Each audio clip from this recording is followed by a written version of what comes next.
David Copperfield by Charles Dickens. Chapter 6, I Enlarge My Circle of Acquaintance.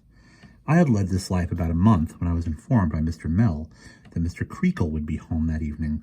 Before bedtime, I was fetched by the man with the wooden leg to appear before him. I went on my way, trembling to Mr. Creakle's presence, which so abashed me when I was ushered into it that I hardly saw Mrs. Creakle or Miss Creakle, who were both there, or anything but Mr. Creakle, a stout gentleman with a bunch of watch chain and seals, in an armchair with a tumbler and bottle beside him. "So," said Mr. Creakle, "this is the young gentleman whose teeth are to be filed. Turn him round." The wooden-legged man turned me about so as to exhibit the placard, and having afforded time for a full survey of it, turned me about again with my face to Mr. Creakle, and posted himself at Mr. Creakle's side. Mr. Creakle's face was fiery, and his eyes were small and deep in his head. He had thick veins on his forehead, a little nose, and a large chin. He was bald on the top of the head, and had some thin, wet-looking hair that was just turning gray brushed across each temple, so that the two sides interlaced on his forehead. But the circumstance about him, which impressed me most, was that he had no voice, but spoke in a whisper. This exertion cost him, or the consciousness of trying in that feeble way made him angry, made his angry face so much more angry, that his thick veins so much thicker when he spoke, that I am not surprised, on looking back, at this peculiarity striking me as his chief one. "Now," said Mr. Creakle, "what's the report of this boy?" "There's nothing against him yet," returned the man with the wooden leg. "There has been no opportunity. I thought Mr. Creakle was disappointed. I thought Mrs. and Miss Creakle, at whom I now glanced for the first time, and who were both thin and quiet, were not disappointed." "Come here, sir," said Mr. Creakle, beckoning to me. "Come here," said the man with the wooden leg, repeating the gesture.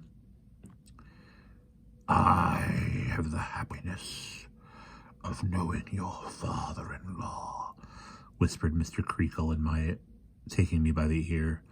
"And a worthy man he is, and a man of strong character. He knows me, and I know him. Do you know me, hey?" said Mr. Creakle, pinching my ear with ferocious playfulness. "Not yet, sir," I said, flinching with the pain. "Not yet, hey?" repeated Mr. Creakle. "But you will soon, hey?" "You will soon, hey?" repeated the man with the wooden leg. I afterwards found that he generally acted with his strong voice as Mr. Creakle's interpreter to the boys. I was very much frightened, and said I hoped so if he pleased. I felt all this while as if my ear were blazing. He pinched it so hard. "I'll tell you what I am," whispered Mr. Creakle, letting it go at last with a screw at parting that brought water into my eyes. "I'm a Tartar." "A Tartar," said the man with the wooden leg. "When I say I'll do a thing, I do it," said Mr. Creakle. "And when I say I will have a thing done, I will have it done." "We'll have a thing done. I will have it done," repeated the man with the wooden leg. "I am a determined character," said Mr. Creakle. "That's what I am. I do my duty. That's what I do. My flesh and blood." He looked at Mrs. Creakle when he said this. "When it rises against me, it's not my flesh and blood. I discard it. Now you have begun to know me, my young friend, and you may go. Take him away." I went to bed, as it was time, and lay, quaking, for a couple of hours. Next morning, Mr. Sharp came back. Mr. Sharp was the first master and superior to Mr. Mell. Mr. Mell took his meals with the boys, but Mr. Sharp dined and supped at Mr. Creakle's table. He was a limp, delicate-looking gentleman, I thought, with a good deal of nose, and a way of carrying his head on one side, as if it were a little too heavy for him. His hair was very smooth and wavy, but I was informed by the very first boy who came back that it was a wig, a second-hand one, he said, and that Mr. Sharp went out every Saturday afternoon to get it curled. It was no other than Tommy Traddles who gave me this piece of intelligence. He was the first boy who returned. He introduced himself by informing me that I should find his name upon the right-hand corner of the gate, over the top bolt. Upon that I said, "Traddles," to which he replied, "The same," and he asked me for a full account of myself and family. It was a happy circumstance for me that Traddles came back first. He enjoyed my placard so much that he saved me from embarrassment of either disclosure or concealment by presenting me to every other boy who came back, great or small, immediately on his arrival, in this form of introduction: "Look here, here's a game." The greater part could not resist the temptation of pretending that I was a dog and patting and smoothing me, lest I should bite, and saying, "Lie down, sir," and calling me Towser. But, on the whole, it was much better than I had anticipated. I was not considered as being formally received into the school, however, until J. Steerforth arrived. Before this boy, who was reputed to be a great scholar, and was very good-looking, and at least half a dozen years my senior, I was carried up before a magistrate. He inquired, under a shed in the playground, into the particulars of my punishment, and was pleased to express his opinion that it was a jolly shame, for which I became bound to him ever afterwards. "What money have you got, Copperfield?"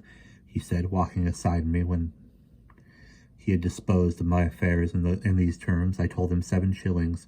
"You had better give it to me to take care of," he said. "At least, you can if you like. You needn't if you don't like." I hastened to comply with his friendly suggestion, and opening Peggotty's purse, turned it upside down into his hand. "Do you want to spend anything now?" he asked me. "No, thank you," I replied. "You can if you like, you know," said Steerforth. "Say the word." "No, thank you," I repeated. "Perhaps you'd like to spend a couple shillings or so in a bottle of currant wine by and by up in the bedroom," said Steerforth. "You belong to my bedroom, I find." It certainly had not occurred to me before, but I said, "Yes, I should like that." "Very good," said Steerforth. "You'll be glad to spend another shilling or so on almond cakes, I dare say." I said, "Yes, I should like that too." "And another shilling or so in biscuits, another in fruit, eh?" said Steerforth. "I say, young Copperfield, you're going in." I smiled because he smiled, but I was a little troubled in my mind too. "Well," said Steerforth, "we must make it stretch as far as we can, that's all. I'll do the best in my power for you. I can go out when I like, and I'll smuggle the prog in." He was as good as his word. When we went upstairs to bed, he produced the whole 7 shillings worth, and laid it out on my bed in the moonlight, saying, "There you are, young Copperfield, and a royal spread you've got."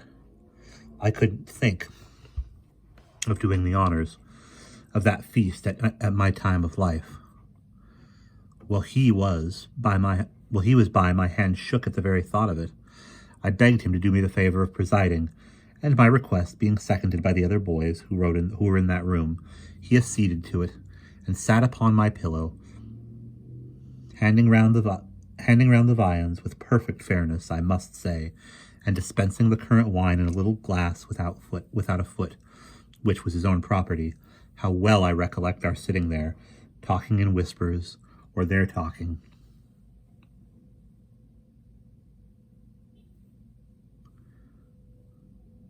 And my respectively listening.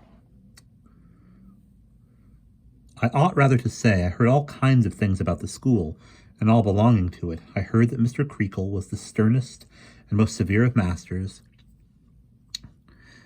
that he laid about him right and left every day of his life, charging in other boys like a trooper, and slashing away unmercifully, that he knew nothing himself but the art of slashing, being more ignorant, J. Steerforth said, than the lowest boy in the school. But the greatest wonder that I heard of Mr. Creakle was there being one boy in the school on whom he never ventured to lay a hand on, and that boy being J. Steerforth. Steerforth himself confirmed this when he stated and said that he should like to begin to see him do it. On being asked by a mild boy, not me, how he would proceed if he did begin to see him do it, he said he would commence by knocking him down with a blow on the forehead from the 7 and 6 penny ink bottle that was always on the mantelpiece, We sat in the dark for some time, breathless.